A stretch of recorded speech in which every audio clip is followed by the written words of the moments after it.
আমল করবে, এদের আমল দেখলে আমরা হয়রান হয়ে যাই, এত সুন্দর আমল। আবার আল্লাহ বলেন, যতই নামাজ পড়ুক, যতই কালাম পড়ুক, যত সুন্দর তেলাওয়াত করুক, আমি আল্লাহ বলে দিলাম কাদিয়াইসু মিনাল আখিরাহ, যতই আমল করুক একটা সওয়াব আখিরাতে পাবে না। এরা আখিরাতের মধ্যে রহমত সওয়াব থেকে মায়ুস হয়ে যাবে, নৈরাশ হয়ে যাবে। এরা আমল করবে ঠিক, একটা সওয়াব নিয়েও কিয়ামতে উঠতে পারবে না। জোরে বলুন নাউজুবিল্লাহ। কেন? এরা আমল করেছে ঠিক, কিন্তু আমলকে বাতিল করে ফেলেছে। আবার আল্লাহ সূরা মুহাম্মদ, নবীজির নামে একটা সূরা আছে কিনা? আমি যে কোরআন সুন্নাহর আলোচনা করলে আপনারা শুনবেন। এখন তো মাহফিলের মধ্যে ওয়াজে কোরআন সুন্নাহ নেই। আমরা কিচ্ছার ভক্ত, আপনারা কিচ্ছার ভক্ত? কিচ্ছা শুনবেন না কোরআন সুন্নাহ শুনবেন? এখন তো বিভিন্ন মাহফিলে দেখা যায় কোরআন সুন্নাহ শুরু করলে শ্রোতা ওটা শুরু কর। হ্যাঁ, ওয়াজকে আমরা ওয়াজ রাখি নাই, তামাশাই বানিয়ে ফেললাম। কথা বলুন ঠিক কিনা? আমরাও যাতে প্রস্তুতি নিতে পারি, আল্লাহ সে তৌফিক আমাদেরকেও দান করুক। একটু বড় আওয়াজে বলুন না আমিন। হুজুরের আলোচনার যেখান থেকে শুরু করে দিয়েছেন, আমি সেখান থেকে আবার পুনরায় শুরু করতে চাই, যেটা বর্তমান সময়ে অতীব প্রয়োজন। যার কারণে আমি কোরআনে পাকে সূরা মুমতাহানা আয়াত নম্বর 12, যেখানে রব্বুল ইজ্জত শুধুমাত্র ঈমানদারকে ডাক দিয়ে বলছেন, আউযু বিল্লাহি মিনাশ শাইতানির রাজীম, ইয়া আইয়ুহাল্লাযীনা আমানু লা তাতাওয়াল্লাউ কওমান গাদিবাল্লাহু আলাইহিম قد يئسوا من الآخرة كما يئس الكفار من أصحاب القبور। রব্বুল আলামিন ঈমানদারকে সম্বোধন করে বললেন, আই ঈমানদাররা সতর্ক থাকবা, হুঁশিয়ার থাকবা, এমন জাতিকে তোমরা বন্ধু বানাইও না। লা তাতাওয়াল্লাহ, তোমরা বন্ধু বানাইও না। কাকে? কওমান, এমন কওমকে। এমন কওম বললে তো বাংলা বুঝাবে, এরকম আছে তো। একটু ইয়ে লাগাই যে, কি লাগাই দে, শুধু ইয়া। আমার আল্লাহ কি বললেন? লা তাতাওয়াল্লাহ কওমান, বন্ধু আমার জুমরা যারা ঈমান এনেছো। ঈমান কাকে বলে? আমাদের আজকের সভাপতি মহোদয় সংক্ষেপে বলে দিয়েছেন। আমার আল্লাহ ইন্নামা দিয়ে কথাটা বলেছেন, এটা কালিমায়ে হাসার নির্দিষ্ট করার জন্য। ইউমিনুনা বিল্লাহি ওয়া রাসূলিহি, আল্লাহ এবং রাসূলের উপর যথাযথ ঈমান আনার নাম মুমিন। জোরে বলুন সুবহানাল্লাহ। ঈমানদারকে সম্বোধন করে বলে দিলেন, কি বললেন? লা তাতাওয়াল্লাউ, খবরদার তোমরা বন্ধু বানাইতে পারবা না। কওমান, এমন কওমকে। গাদিবাল্লাহু আলাইহিম, যেই কওমের উপর আমার আল্লাহ নারাজ, যেই কওমের উপর আমার আল্লাহ গজব দেয়, লানত দেয়, অভিশপ্ত কওম, এদেরকে তোমরা বন্ধু বানাইও না। কাদ ইয়াইসু মিনাল আখিরাহ, এরা দুনিয়া। আজকের এই মাহফিল আমি অন্তত আপনাদের কাছে অনুরোধ জানাবো, কিছুক্ষণ সময় দেন, কিছু শিখেন, অপরকে বোঝাবার চেষ্টা করুন। আল্লাহ সবাইকে বোঝার এবং আগামীতে এগিয়ে যাবার। আমাদের এই খাসলতের কারণে আমরা সুন্নিদেরকে সুন্নি রাখতে পারতেছি না। সুন্নিদেরকে ওই আহলে হাদিস দলিল দিচ্ছে, আমরা তো দলিল শুনি না। দলিল তো আমাদের ঘরে। এদের কাছে হাদিস থাকলেও এরা আহলে হাদিস নয়, এরা মুনকার হাদিস। এরা হাদিসকে ইনকার করে, অস্বীকার করে। এদের স্বার্থে কয়েকটা হাদিস তারা মুখস্থ করেছে, বাকি লক্ষ লক্ষ হাদিস তারা অস্বীকার করে। একটু বড় আওয়াজে বলুন না নাউজুবিল্লাহ। এতে শিক্ষিত সমাজ ওদের দিক ধাবিত হচ্ছে আমাদের কারণে। আমরা হাদিসকে, সুন্নাহকে, এই কোরআনকে গুরুত্ব দিচ্ছি না। আপনারা কি এভাবে আলোচনা শুনতে রাজি আছেন? হ্যাঁ, আমি অনুরোধ জানাবো এমন ভাবে শুনবেন যাতে অপরকে বরাবর শোনাইতে পারেন। আল্লাহ কবুল করুক, আমিন বলি। নবীজির নামে একটা সূরা আছে কিনা? সূরা মুহাম্মদ, আয়াত নাম্বার 33, কত? 33। তাও ইমানদারকে ডাক দিয়ে বললেন, ইয়া আইয়ুহাল্লাযীনা আমানু, যারা ঈমান এনেছো আমি আল্লাহ তোমাদেরকে বলছি, আতিউল্লাহ ওয়া আতিউর রাসূলা, তোমরা আমি আল্লাহর হুকুম আহকাম, আমার আদেশ নিষেধ মানো, আমার বন্ধু নবীর আদেশ নিষেধ মেনে চলো। তবে আমি এবং আমার বন্ধুর আদেশ নিষেধ মানতে মানতে আমল তো করবা। আমি আল্লাহ বলে দিলাম, ওয়ালা তুবতিলু আমালাকুম, শুধু আমল করলে হবে না, আমল যাতে বরবাদ না হয়ে যায়, আমল যাতে বাতিল হয়ে না যায়, তোমরা সেদিকে লক্ষ্য রাখবা। জোরে বলুন আল্লাহ বলছেন শুধু আমল করলে হবে না, ওয়ালা তুবতিলু আমালাকুম, তোমরা তোমাদের আমল বাতিল করে ফেলিও না, নষ্ট করে ফেলিও না। তাহলে আমল নষ্ট হয় এমন কিছু কাজ আছে? একটু জোরে বলেন না। তো কি কাজ করলে আমল নষ্ট হয়ে যায়? এগুলো একটু মার্ক করার দরকার আছে কিনা? একটু চিহ্নিত করার দরকার আছে না? কি কি কাজ করলে আমল নষ্ট হয়? তাহলে আমাদেরকে একটু সতর্ক হওয়ার দরকার। ওই যে বলেছেন হুজুর, ঈমান কাকে বলে? আমার নবীজি তো কসম করে বলেছেন, ওয়াল্লাযী নাফসু মুহাম্মাদিন সাল্লাল্লাহু আলাইহি ওয়াসাল্লাম বিয়াদিহি, নবীজি বলছেন আমি খোদার শপথ করে বলছি, যার কুদরতি হাতে আমার জান আছে, লা ইয়াদখুলু কলবা রাজুলিন আল ঈমান, কোন বান্দার কলবে ঈমান ঢুকবে না। মাথায় টুপি থাকতে পারে, মুখে দাড়ি রাখতে পারে, নামাজ কালাম পড়তে পারে, ইসলামী ব্যানার সামনে রাখতে পারে, কিন্তু আমি নবী শপথ করে বললাম, লা ইয়াদখুলু কলবা রাজুলিন আল ঈমান, কোন বান্দার কলবে ঈমান ঢুকবে না কতক্ষণ, হাত্তা ইউহিব্বানি, যতক্ষণ আমি নবীকে মহব্বত করবে না।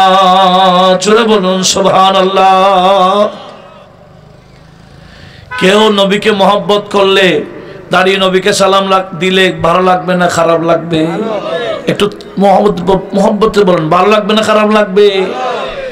আমাদের দেশে কিছু এমন আশিক রাসূল আছে যারা নিজেদেরকে বড় আশিক বলে, বড় সুন্নত পালনকারী বলে, কিন্তু নবীকে একটু মহব্বতে সালাম দিলেই মাথা খারাপ হয়ে যায়। আপনাদের এদিকে নাই মনে হয়? কি এদিকে আছে? আল্লাহ, সতর্ক থাকার দরকার আছে কিনা একটু লক্ষ্য করুন। আমরা নবীজির মহব্বতে মিলাদুল নবী মাহফিল করি, এটা নবীজির মহব্বতকে প্রকাশ করার বড় একটা উপায়, মাধ্যম। কথা বলুন ঠিক কিনা? নবীজির আগমনে মিছিল বের করি, করেন না আপনারা?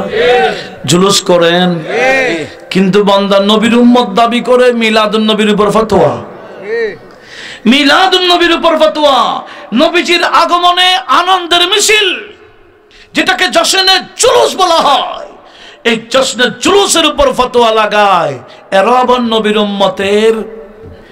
উম্মতের বড় আশিক দাবিদার। কথা বলুন ঠিক কিনা? আমার আলা হযরত কি বলেছেন জানেন? জিকির রোকে ফাজিল কাটে নকশ কা জো ইয়ার হে, বলে জিকির রোকে, নবীজি জিকির বন্ধ করে দেয়, ফজল কাটে, নবীজির ফজিলত কেটে দেয়, নকশ কা জো ইয়ার হে, নবীজির দুস্তালাশকারী। আবার ওদিকে নবীর উম্মত দাবি করে, হ্যাঁ রে, লজ্জা লাগে না? কথা বুঝে যায়? নবীর উম্মত হয়ে নবীর দোষ তালাশ করতে পারে? এক বান্দা আপনাদের জেলারই হ্যাঁ, বলছে বিশ্ব নবী সিংনি ছাড়া করতে জানতেন না। নাউযুবিল্লাহ। আর একটু জোরে বলবেন না নাউযুবিল্লাহ। বিশ্ব নবী লিখতে পারতেন না, লিখতে জানতেন না, পড়তে জানতেন না, সব তে জানে। কথা বলুন ঠিক কিনা? নবীজি জানে না? এটা কি নবীর শানে নবীর দুস্তালাশ করছে না? কথা বলেন, দুস্তালাশ হয় নাই? করে কি না? আমার আলা হযরত কি বলেন? জিকির রোকে ফাজিল কাটে नक्श का जो यार है फिर कहे मुर्द कहो उम्मत रसूलुल्लाह की उम्मत रसूलुल्लाह की सलातुन या सलामुन या हबीबल्लाह अलैकुम। नबीजिर मोहब्बत থাকলে মিলাদুন নবীর মাহফিল ভালো লাগবে না খারাপ লাগবে? কারণ এটা নবীর পক্ষে না বিপক্ষে? নবীর শান কমাবার জন্য না বাড়াবার জন্য? নবীজির আগমনে জুলুস দেখলে অন্তর খুশি হবে না ব্যথা হাত? খুশি হবে না বেজার হবে? তাহলে যারা বেজার হয় বুঝেন এরা কার দলের পক্ষে? আমি বলছি না, আল্লামা ইকবাল বলতেছেন। বলেন নবীর দুস্তালাশ করা এটা ইবলিসের খাসলত, নবীর বিপক্ষে কথা বলা ইবলিসের খাসলত। কথা বলুন ঠিক কিনা? ডক্টর ইকবাল বলছেন তনकीदे नबियों पर इबलीस का शेवा है। বলেন নবীর তানকিদ করা, দুস্তালাশ করা, সমালোচনা করা এটা ইবলিসের খাসলত। तनकीदे नबियों पर इबलीस का शेवा है और तूफान ये बिदअत का शैतान उड़ाते हैं। আল্লামা ইকবাল কোরআন সুন্নাহকে সামনে রেখে বলতেছেন মিলাদুন নবীকে জুলুসকে বেদাত বেদাত বেদাত বেদাত চিল্লায় কারা জানেন? বলে একজনও মুসলমান না, সব শয়তান। আল্লামা ইকবালের কথার সাথে আপনারা একমত আছেন কিনা বলেন? নবীর উম্মত হলে জুলুসের পক্ষে মিলাদুন নবীর পক্ষেই বলবে, আর শয়তানের উম্মত হলে সবসময় এগুলোর বিরুদ্ধেই বলবে। কথা বলুন ঠিক কিনা?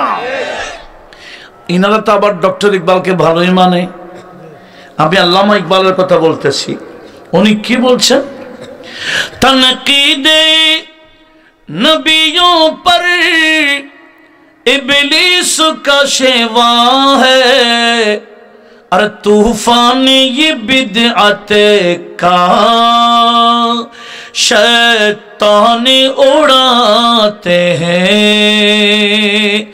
सरकार दुआलम का मीलाद मनाते हैं। एक जिंदा हकीकत का एहसास दिलाते हैं। একটু বলুন না সুবহানাল্লাহ। তা আমি কি বলতে চাইছিলাম, আমার আল্লাহ কি বলছেন? এই ইমানদাররা আমল তো করবা, তবে বলা তবতিলু আমালাকুম, তোমরা আমল যাতে বরবাদ না করে ফেলো। তো আমল কিভাবে বরবাদ হয়? আপনি সূরাত হুজুরাতের 2 নম্বর আয়াত সামনে রাখেন। আমার আল্লাহ তাও ইমানদারকে বলছেন, ইয়া আইয়ুহাল্লাযীনা আমানু লা তারফাউ আসওয়াতাকুম ফাওকা সাওতিন নবী ওয়া লা তাজহারু লাহু বিল কওলি কাজহরি বাদিকুম লিবাদ আন তাহবাতা আমালুকুম ওয়া আনতুম লা তাশউরুন। একটু জোরে বলুন না সুবহানাল্লাহ। দেখেন আমার আল্লাহ নবীর শান বোঝাচ্ছে। নবীর শান কি এই আয়াতে বলছেন, এই ইমানদাররা খবরদার সতর্ক থাকবা, আমার বন্ধু নবীর পাশে এসে বড় আওয়াজে কথা বলবা না। বড় আওয়াজে একে অপরকে যেভাবে ডাকো বড় আওয়াজে সেভাবে ডাকবা না। একটু জোরে বলুন না সুবহানাল্লাহ। যদি করো নবীজির সামনে গিয়ে বড় আওয়াজে কথা বললে, একে অপরকে যেভাবে বড় আওয়াজে ডাকো সেভাবে যদি তোমরা ডাকো আমার বন্ধু নবীর সামনে, কি হবে? আমার আল্লাহ বলো তাহাবাত আমালুকুম ওয়া আনতুম লা তাশউরুন। নবীর সামনে বড় আওয়াজে কথা বললে নামাজ যে পড়েছো কিভাবে যে নষ্ট হয়ে যাবে, রোজা রেখেছো কিভাবে ধ্বংস হয়ে যাবে, কোরআন তেলাওয়াত করেছো কিভাবে নষ্ট হয়ে যাবে, হজ করেছো কিভাবে বেকার হয়ে যাবে, যত আমল করেছো আমল কোন দিকে যে নষ্ট হয়ে যাবে তোমরা নিজেরাই টের পাবে না। জোরে বলুন নাউজুবিল্লাহ। এরা তো আমলের বড়াই করে, দেখায় আমরাই সব আমল করি। কথা বলুন ঠিক কিনা? অত যারা জানে না আমল কি, বাতিল বলেন না আমল কি। আমার আল্লাহ নিজেই বলেন আমিলাতুন নাসিবাতুন তাসলা নারান হামিয়া, কষ্ট করে আমল করবে কিন্তু এই আমল সহ কোথায় যেতে হবে? জাহান্নামে।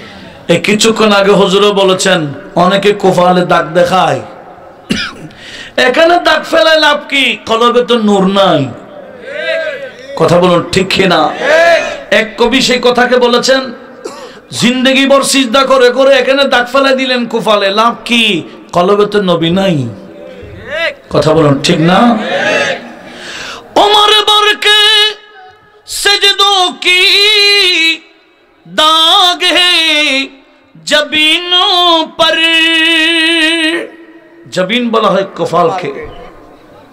उमर भर के सजदों की दाग है जबीनों पर,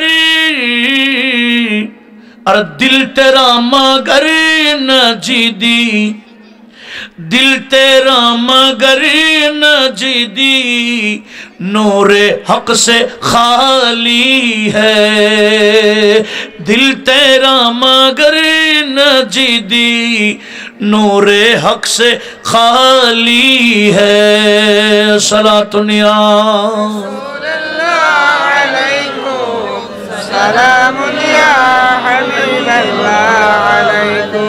আমি কি বলছিলাম মনোযোগ আছে? এখানে কপালে দাগ ফেলাবার আগে কোথায় নূর আনতে হবে? কলবের নূর কিভাবে হয়? কলবের নবীকে মহব্বত করলে, কলব দিয়ে নবীকে ভালোবাসলে, নবীজিকে কলবে রাখলে। কথা বলুন ঠিক কিনা? আরে ভাই, যে নবীকে, নবীর নূর এটা আদম আলাইহিস সালামের শরীরে না ঢোকা পর্যন্ত আদম আলাইহিস সালামের